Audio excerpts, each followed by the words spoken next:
Imagina lo siguiente. Un padre decidió llevar a su hijo preescolar a su lugar de trabajo y al entrar le advierte en voz baja que debe comportarse como un verdadero profesional y no como un niño travieso. El pequeño, con una expresión grave y decidida, asiente solemnemente tratando de descifrar las misteriosas reglas del mundo de los mayores. Le impone la atmósfera del lugar, le provoca una sensación abrumadora de intimidación y lo obliga a permanecer en silencio sin moverse, como si el tiempo se detuviera a su alrededor. Esta historia seguramente a muchos nos pasó cuando éramos niños, o parecida. Curiosamente, el jefe del lugar de trabajo también llega con su propio hijo preescolar, formando una extraña coincidencia en ese día de trabajo. Los pequeños cruzan miradas y rápidamente establecen un pacto silencioso. Uno de ellos le pregunta inocentemente al otro, pero de forma liberadora: ¿quieres jugar? Y los adultos, sorprendidos por la rápida socialización de los pequeños, dejan atrás su seriedad y observan cómo las persecuciones y las aventuras imaginarias se acompañan de risas y de diversión genuina. Se asombran de cómo el juego ocurre espontáneamente en los infantes y a la vez se ríen de imaginar que otro adulto se comportara igual y así de directo. Uno de los padres opina que jugar es un signo de inmadurez mental y tiene razón. El otro padre, por el contrario, piensa que jugar es el camino, quizá el único camino, que lleva a un infante a alcanzar la madurez mental. Y también tiene razón. Lo cierto es que solo los mamíferos expresamos esta urgencia de jugar en la infancia, al menos de forma explícita, puesto que los reptiles y las aves, que son otros animales con los que compartimos el mundo, parecen no hacerlo de forma explícita. Hay quien dice que nunca ha visto jugar un reptil, nunca ha visto jugar una tortuga, y probablemente porque sus cerebros no lo necesiten, no necesitan jugar de manera explícita como lo necesitamos los mamíferos. Y probablemente no lo necesiten para alcanzar la eficiencia conductual que cada especie requiere para funcionar. Entonces la pregunta aquí es: ¿para qué sirve jugar? ¿Para qué le sirve a un mamífero en particular? La neurociencia ha mostrado que en las especies con cerebros más grandes son las que expresan más tiempo de juego en la infancia. Por lo tanto, los cerebros que van a crecer necesitan jugar. Y eso nos debería quedar muy claro. Si aspiramos a que los cerebros de nuestros infantes crezcan de manera natural, deberíamos permitir un espacio, por lo menos en el día, para permitir el juego. También juegan mucho las especies altriciales. ¿Qué significa altricial? Son aquellas especies que después de nacer tardan en ser independientes, como nosotros, los humanos. De manera chusca podríamos decir que los humanos nos tardamos hasta 30 años a veces en despegarnos de nuestros padres. La realidad es que es mucho menos. Quizá algunos infantes logren desprenderse de sus padres, pero también es cierto que entre más pronto te desprendes, más obligado estás a madurar y hacer cosas que quizá te correspondría más hacer como niño y no como adulto. Sabemos que el impulso por jugar es alto en la infancia. Todos los infantes juegan, pero que naturalmente disminuye con la edad. Conforme te vas haciendo viejo, dejas de querer jugar, aunque no se te quita la capacidad de jugar. Los abuelos juegan con sus nietos, los adultos juegan con sus hijos. Todos tendemos a jugar con los que vemos con características neoténicas, con los que vemos chiquitos. A veces el juego lo adaptamos, jugamos a cosquillas, jugamos a perseguirnos, jugamos con cosas, jugamos con un objeto a perseguirlo o socialmente. Y vamos adaptando, dependiendo cómo vemos las circunstancias, nuestro juego con los demás. Y de aquí surge la idea de que jugar debe ser divertido para que los infantes lo hagan sin ser obligados. Y al hacerlo, al jugar, la naturaleza promueve la maduración cerebral por alguna razón. Por lo tanto, un individuo cerebralmente maduro tendría menos necesidad de jugar. Cuando vemos a alguien que es maduro porque ya ha crecido y lo vemos jugar mucho, quizá lo que podríamos especular es que quizá no ha terminado de madurar. Se ha escrito que muchas escenas de juego semejan conductas del adulto, por lo que parece ser un ensayo de las huidas, de las peleas, de la práctica, de las jerarquías, de la lealtad a otros que practicamos cuando somos adultos, de la vinculación afectiva que llegamos a desarrollar con nuestras parejas, de las victorias cuando ganamos una guerra o una pelea, e incluso jugamos a lidiar con la derrota. A mí se me hace fascinante, porque al jugar estamos aprendiendo a lidiar con la derrota, con la adversidad.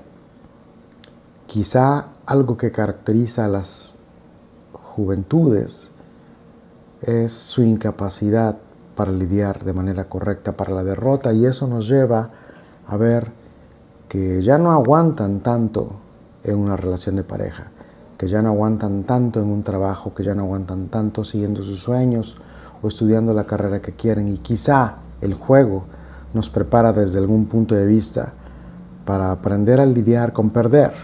No solo es divertirnos, es también aprender a perder. Y eso es lo valioso del juego. Pero sobre todo es que nos prepara para perder en un ambiente seguro donde las consecuencias no son severas. Quizá podríamos decir que jugar, aunque por sí mismo no tiene un propósito, tiene la misma utilidad que los ensayos previos a una obra de teatro, pero sin el público y en contextos seguros donde te puedes equivocar sin que haya tantas consecuencias. La neurobiología del juego nos muestra que la capacidad de jugar con otro depende de las 3 capas del cerebro triuno que Paul MacLean propuso en los 90s y que a algunos no les gusta, pero que sin duda Paul MacLean logró hacer de una manera extremadamente simple, explicar la filogenia del cerebro y plantearlo de una manera fácil para que todos lo podamos entender. Existen partes viejas del cerebro, principalmente ocultas o guardadas en la parte más caudal de nuestro cerebro y más profunda. Otras que aparecieron en otras especies mucho después y que por lo mismo tuvieron otras capacidades y que están en la capa de en medio entre lo más externo y lo más interno. Y finalmente la corteza, el telencéfalo, la parte más evolucionada y probablemente la que nos hace más diferente a los animales. El juego depende de estas 3 capas. Desde las porciones más profundas de estas capas son las que mencionamos o que nos referimos como las mesencefálicas, porque están en el mesencéfalo o en el cerebro medio, que es la parte más profunda. Ahí es donde se gesta la huida y el ataque, pasando por el cerebro límbico, que es la parte de en medio, donde surgen conductas sociales de vinculación, de apego y de empatía, hasta la corteza, que es la parte más externa, donde se genera el desarrollo de habilidades cognitivas superiores, como la planificación y la toma de decisiones. Y sin duda en el juego tenemos que planear, tenemos que tomar decisiones y tenemos que ser empáticos y tenemos que practicar la huida, la pelea y las estrategias del deseo y de la euforia. Quizá esto último es lo más relevante porque jugar nos ayuda a todos los infantes a aprender a planificar y a decidir. Piensa en esto. Quizá los niños que no juegan son los niños que más se les dificulta decidir cuando son grandes. Se dice que el juego en los infantes es una conducta autotélica, y autotélica significa que es divertida por sí misma. No necesita tener patrones específicos divertidos, sino que al hacerlo se vuelve divertido. Piensa en lo que juegas tú o jugabas cuando eras niño. Jugabas con un muñeco y se hacía divertido la interacción de 2 muñecos. Jugabas con una pelota y se hacía interesante y divertido patear la pelota e ir a recogerla o golpearla con un bate. piensa que quizá en las expresiones más complejas, como lo es el juego social, lo divertido es interactuar con otros, a mover un objeto y a movernos esencialmente. El juego, por lo tanto, se realiza sin otro objetivo que en sí mismo. Los recién nacidos, si ponemos atención, juegan moviéndose y estirando los brazos y las piernas. Ya no se acostumbra a enrollar a los bebés recién nacidos como si fueran tacos. Sabemos que limitarlos en esta envoltura tipo taco les limita su capacidad de juego y de explorar el mundo, probablemente explorar y planificar con su hemisferio derecho lo que está pasando. Cuando crecen los infantes, juegan interactuando con objetos, hasta que finalmente en la infancia, probablemente a los 2 o un poco más de años, empiezan a desarrollar la capacidad de jugar socialmente. El juego social es extremadamente complejo y aún no lo entendemos del todo.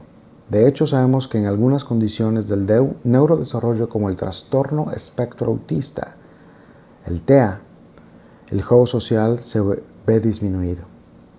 Y por el contrario, en otras condiciones como el trastorno por déficit de atención e hiperactividad, el TDAH, el juego se ve exagerado y quizás sea porque lo necesitan más. De alguna forma, solemos estigmatizar a las personas adultas que juegan mucho y a lo mejor en el trastorno no conocemos que tengan algún trastorno tipo TDAH que los hace ser incapaces de sentarse y concentrarse para jugar. El diagnóstico de TDAH, trastorno por déficit de atención e hiperactividad, ha aumentado a un ritmo alarmante, acompañado por la prescripción de psicoestimulantes. Normalmente los mandan los pseudopsiquiatras y a veces los médicos generales, que son altamente efectivos para ayudar a los niños a dejar de jugar y poder enfocarse. Si su capacidad de atención está así, lo que se trata de hacer con esos objetivos es enfocarte. Normalmente lo logran haciendo que en esta zona, en la corteza prefrontal, incremente un neuroquímico llamado noradrenalina. Lo que podemos decir es de que estos cerebros que están en crecimiento permanecen insuficientemente caracterizados. Quizá no los conocemos del todo, especialmente aquellos que incrementan la noradrenalina en el sistema de la corteza prefrontal. Nos hace falta mucho más conocer cuáles son los efectos de estos fármacos que estamos prescribiendo a los niños. Hay un investigador al que leo mucho, ya falleció, que se llama Jack Pansek, que argumentó que una de las razones para el incremento de la incidencia del TDAH, que es el trastorno por déficit de atención e hiperactividad, pudiera deberse a la disminución en la disponibilidad de oportunidades para que los niños, sobre todo en la edad preescolar, participen en juegos sociales generados de forma natural.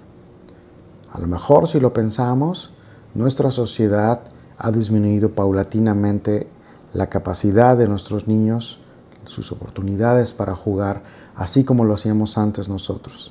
Así como podíamos salir a la calle, andar en bicicleta, ir prácticamente a muchas partes del pueblo, jugar en la cancha del pueblo, escondernos en las milpas. Es decir, había otro tipo de interacción que las circunstancias actuales de seguridad probablemente ya no permiten.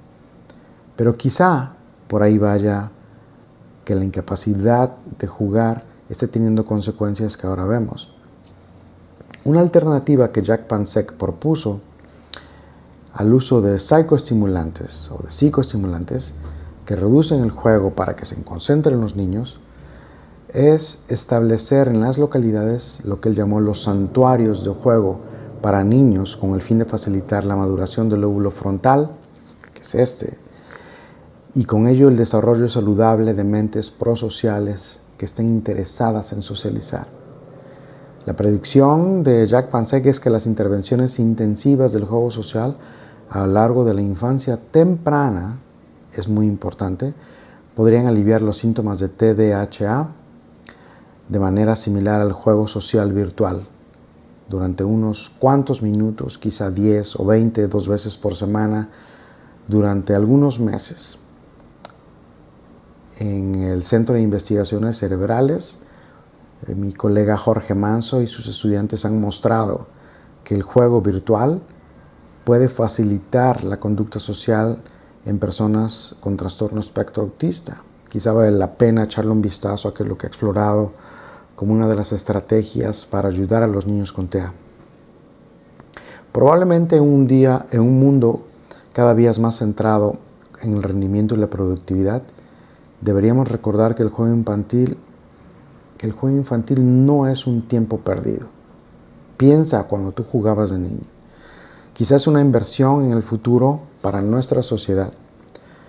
Quizá deberíamos promover más áreas donde los padres a diferentes edades podamos llevar a nuestros hijos simplemente a que gasten su energía socializando con otros en forma de juego y aprendiendo con ello lo que significa socializar.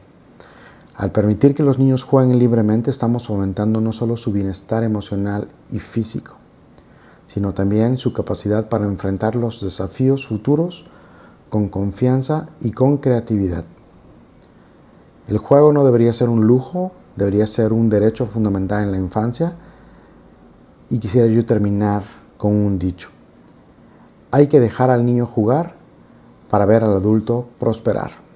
Indiscutible verdad. Gracias por seguirme en Neurociencia para Vivir Mejor.